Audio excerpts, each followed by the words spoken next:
कैसन छै जमाना, ई कैसन सरकार छै, ला ला ला ला ला ला। मिले नहीं छै नौकरी, रहा बेरोजगार छै। सहरसा जाने वाली रास्ता तो यहीं पे थी। की रे बकरी बेचली कि नहीं बेचली? भैया हमें ये महीना में 3 गो बकरी बेची। किससे पूछो किससे पूछो? तो रे हमें तो 4 गो बेचली। तो रे हाँ वो बकरी वाले से पूछती हूँ।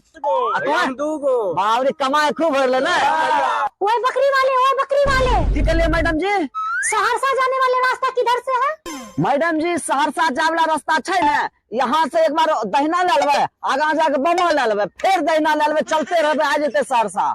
Thank you so much. Madam ji सुनियो ने, हमने कह रही है कि यहाँ सरकारी नौकरी करे छियै की? हाँ क्यों, क्या हुआ? तब तो मैडम जी यहाँ के सैलरी बहुत होते, कितना सैलरी छै अपने यहाँ के? My salary 20,000 only. ई क्या लाख हो छै मैडम जी? अरे पागल, लाख नहीं 20,000 महीना होता है। हे मैडम जी, महीना में 10 गो पटा हम ही बेच